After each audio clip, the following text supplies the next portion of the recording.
안녕하세요. 늘바른 교정치과 이소민 원장입니다. 교정에 부작용이 있다던데 진짜인가요? 뿌리가 녹는다는 말까지 들으니까 너무 무서워요. 이런 말 인터넷에서 한 번쯤은 들어보셨을 거예요.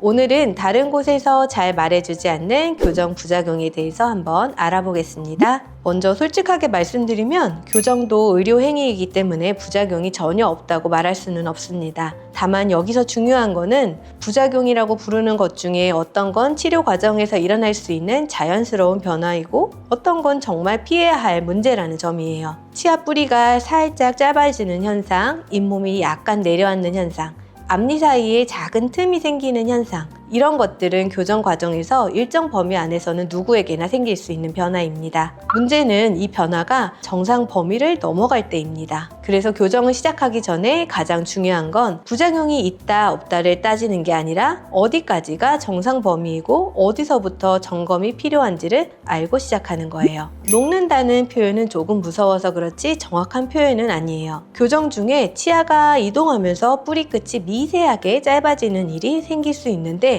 대부분은 1, 2mm 이내로 본인이 알아채지도 못할 수준입니다. 이 정도는 치아 기능에 거의 영향을 주지 않아요. 다만 일부 환자분들에게서 흡수가 평균보다 좀 크게 나타나는 경우가 있는데 이건 사람마다 뿌리 모양, 뼈 상태, 치아에 가해지는 힘의 정도에 따라 달라집니다. 그래서 교정 중에는 일정 주기로 엑스레이를 찍어서 뿌리 상태를 확인하게 됩니다. 만약에 큰 흡수가 보이면 치료 계획을 즉시 조정하기 때문에 모르고 지나가는 경우는 거의 없어요. 정기 점검으로 충분히 관리되는 부분입니다. 두 번째로 자주 나오는 게 잇몸 퇴축입니다. 교정 후에 잇몸이 조금 내려간 것 같다고 느끼시는 분들이 계세요. 여기에는 두 가지 원인이 있습니다. 첫 번째는 교정 자체가 아니라 원래 잇몸이 약하거나 잇몸 염증이 있던 상태에서 교정을 시작한 경우예요. 이런 상태에서 치아가 움직이면 잇몸이 따라가지 못해서 내려앉아 보이게 됩니다. 두 번째는 잇몸 위치는 그대로인데 치아 배열이 정리되면서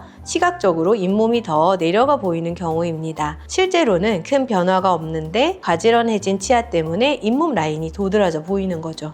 이걸 막으려면 두 가지가 중요합니다. 교정 시작 전에 잇몸 상태를 꼼꼼히 진단하는 것, 그리고 교정 중에 잇몸 관리를 게을리하지 않는 것입니다. 특히 양치와 치간 칫솔, 전기 스케일링이 잇몸 퇴축을 줄이는 가장 현실적인 방법입니다. 잇몸 퇴축은 교정만의 문제가 아니라 시작 전 잇몸 상태와 관리 습관에 더 영향을 받습니다. 교정이 끝나고 거울을 봤는데 앞니 사이에 작은 검은 삼각형이 보이는 경우가 있습니다. 이걸 블랙 트라이앵글이라고 불러요. 이게 생기는 이유는 치아 자체보다 잇몸의 모양 때문입니다. 원래 치아 사이에는 잇몸이 삼각형 모양으로 차 있는데 교정으로 치아가 정렬되면서 그 잇몸이 충분히 따라 올라오지 못하면 빈 공간처럼 보이게 되는 거예요. 특히 잇몸이 얇거나 원래부터 잇몸 라인이 낮았던 분들에게서 더 자주 나타납니다. 이걸 완전히 막을 수 있는 방법은 없지만 줄일 수 있는 방법은 있어요. 치아의 옆면을 살짝 다듬어서 자연스럽게 닿게 하거나 마무리 단계에서 치아 형태를 미세하게 조정하는 방식으로 빈 공간을 최소화할 수 있습니다.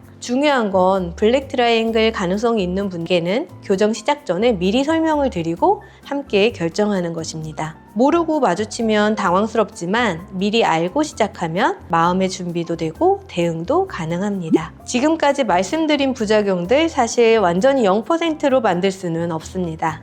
하지만 그 가능성을 크게 줄이는 방법은 분명히 있어요. 첫 번째, 교정 시작 전 정밀 진단입니다. 엑스레이, CT, 잇몸 상태 검사까지 충분히 진행한 뒤에 계획을 세우는 곳에서는 큰 부작용이 거의 나오지 않습니다. 두 번째, 무리한 속도를 피하는 것입니다. 빨리 끝내드릴게요 라는 말이 듣기에는 좋지만 치아에 가해지는 힘이 클수록 뿌리와 잇몸에 부담이 생깁니다. 무리한 속도가 부작용의 가장 큰 원인입니다. 세 번째, 교정 중 정기 점검입니다. 정해진 주기에 맞춰서 엑스레이를 다시 찍고 잇몸 상태를 확인하고 필요하면 계획을 조정하는 과정이 부작용을 막는 가장 확실한 방법입니다. 이 세 가지가 갖춰진 곳에서 교정을 시작하시면 부작용에 대한 걱정은 거의 안 하셔도 됩니다. 교정 부작용은 무리한 속도와 부족한 점검에서 시작됩니다. 진단과 관리가 답입니다. 교정에 부작용이 있다는 말은 사실이지만 그 의미는 우리가 생각하는 것과 조금은 다릅니다. 대부분은 정상 범위 안에서 일어나는 변화이고 무리한 속도와 부족한 진단만 피하면 큰 문제로 이어지지 않아요. 오히려 부작용을 솔직하게 설명드리는 병원에서 더 안전한 교정이 가능합니다. 오늘 내용이 교정을 망설이게 만들었던 불안을 조금이나마 덜어드렸기를 바랍니다. 늘바른 교정치과 이소민 원장이었습니다. 감사합니다.